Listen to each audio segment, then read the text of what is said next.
Hey, Vicky. She thinks it's her playhouse. Is this your playhouse? Yes. Oh. All right. I know it looks a little rough, but those are level. So I built a box, and then my next box is going to be in there. This is going to be the open part, but I'm going to go ahead and do the roof truss next. Yep. These are just scab pieces of wood that are second cuts mostly, and I could square them up and get a 2x6 out of them, but why would I need to do that if they're just going to be nailers, you know? This is all my wood I'm going to use for my siding. These are my rough cut rejects. A lot of them molded up simply because I cut them when it was raining and there was a lot of humidity, and so some of them are okay to be used for siding. They will just turn darker, or you could pressure wash them and bleach them and all that. I'm not going to. So yeah, pretty. All right, so the roof section is finished. That's pretty rough. I used scrap pieces of metal and just matched up to where the holes are. What I gotta do now is I gotta really reinforce this a lot, because I'm gonna be lifting it from here and making sure it's not gonna twist.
So I got the boards going crossways, and next I can start doing my board and batten.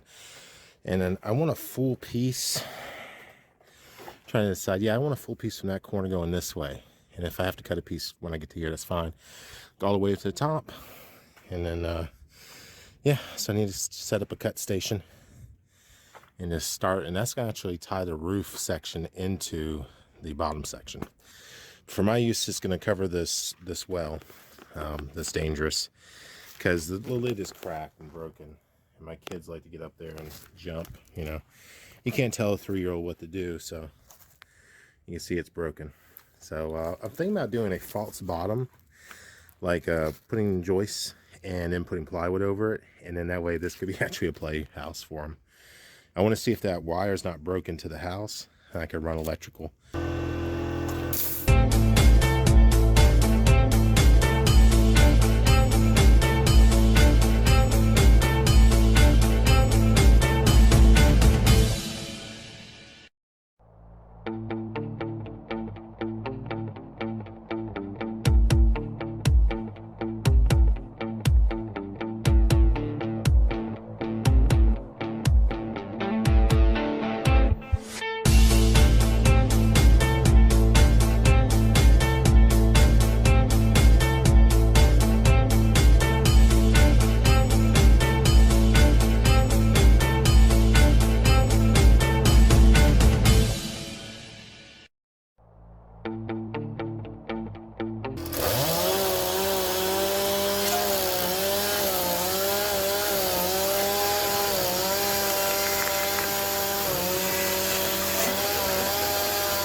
All right, I think I got about 7 hours and a half at this point in the build. Not too bad. And this is not replacing my day job. This is what I'm doing in between milling. So I just got to do this back wall, and then probably a wall here. But to get it enclosed, that back wall, the reason why I had to shim, if you see that post, it got kicked in. And so that made it a little awkward. And also this up here got pushed in when I was lifting. And so that's why I had to shim it, which it's a barn, you know, it's good enough. But yeah, looking at this now, this is about 9 foot covered, 13, 14 feet long. I could have made a little cabin out of it, but it kind of inspired me, the Appalachian Trail shelters they have along the way. Me and my brother have been hiking some of those, and this kind of inspired me to do, like, hey, I could do a little shack in my front yard to cover up my dangerous well, that also I could put my generator in.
what I've been working on. I got the wellhead protected. I got a board across the only hole in there, so nothing can fall down there. I've put, these are all level, ready for plywood. And this will protect the kids from jumping down the well, and also kind of hide the well from the city, because they're pretty militant about wanting to have backflow and prevention valves. Even though this well is not hooked up, they will make you have to have, there's one company that does backflow prevention. You got to get a receipt from them, and it's like $2,400. Even though I could buy the valve and do it myself, they won't let you. And I started on the loft. So I got two up, 24 inches apart, and then I'll have probably come out to right about here. So I have about 60 inch this way by almost 8 foot this way, which will give us enough for a queen size mattress, but I don't see myself sleeping in this. Although I could. But anyway, more of a play area for my child. She can get up there. I'll put a ladder on there, go crazy. But yeah, so I'm about to put some plywood down. I'm going to isolate that wire, clean it up a bit, and move it to the shoulder. So if it is not broken all the way to the house, I can use it for electricity as a direct bury wire. All right, I'm up in the sleeping loft, which is a 8 foot by 4 foot plywood sheet, basically. And not bad. It supports my weight. You could sleep up here. You want to make this into like a tiny little cabin? I think I got about, I would say 12 hours in it right now. And I see myself having maybe another 2 hours, maybe 3. So there's the loft from down below. Scrap piece of plywood. Floor's looking good. Oh. So yeah. Next, I'll probably frame out for the wall. It goes here, have a door in the center. And then this build is, other than batten boards, and I can do electrical. I do have the wire here. I had to cut it back, something gnawed on it. So I could do a plug right there, then a junction, and have a light, which I think would be pretty good. All right, guys, so here's the finished product. Basically cost me next to nothing to build, mostly out of scraps. Yeah, I guess the biggest cost was a thing of screws and nails. Concrete was left over from another job. Used 3 bags. There's 6 posts, so half a bag per post. The metal roofing was left over. It's about to start raining here. The door, the hinges I repurposed. I actually have a box of old hinges someone threw away. They're all rusty. Built me a door. I did have to cut it to clear this, which I didn't think about that when I was building the door. And this is real rustic. I mean, boom, like that. Inside, pretty basic. I have electricity. The old wire that was there, I was able to get enough and plug my battery chargers in, stuff like that. And yeah, and a pool light with a plug on it. So yeah, that's a big enough loft you could put a full-size mattress up there and have a good sleeping area. It's about the dimensions of a truck bed camper. So it could be a micro cabin or a barn. So we'll use it more as a barn. I got grass seed in here and my batteries, you know, a good place to charge batteries and stuff. I put up a shelf up here, scrap, and that just kind of holds the tools I use to build it, the saw, the extra nails, and I have extra light boxes because eventually I do want to put more lights on the outside. No leaks. I got a little shelf there, and let's go show it around the outside. I like to keep the door closed. Total build time, I spent more time trimming it than I did building it. I think I have about 20 hours most, and that includes getting electrical built, which wasn't hard. And I want it to gray like a barn does. I like that look. I figured I'd paint Sea Rock City on it. Well, I'll show you my favorite board. This one right here. The reason why it was in my scrap pile was these nails. It came out of the center of a tree, and someone nailed something to it. And yeah, we all got a favorite board on this. Oh, did Daddy build this for you to play in? We'll go in.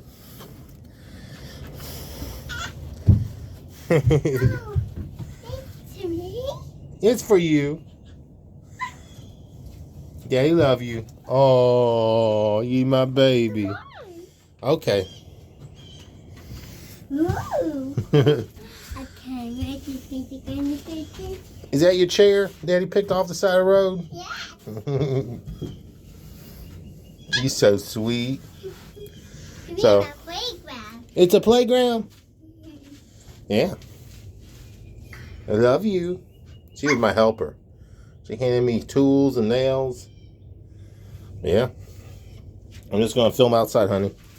Oh. You stay in there and play. So really, it, has a nice loft. It's blocked off, so she can't get up there. I'm going to make her a little ladder. But I use my scrappy boards. That board was a lightning board. It was one of those trees that was struck by lightning, so I used it just because I like it. Yeah.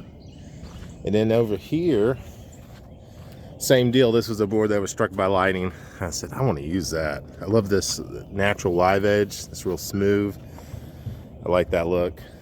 And these were skinny pieces I cut that, again, struck by lightning. I said, I'll use those as battens.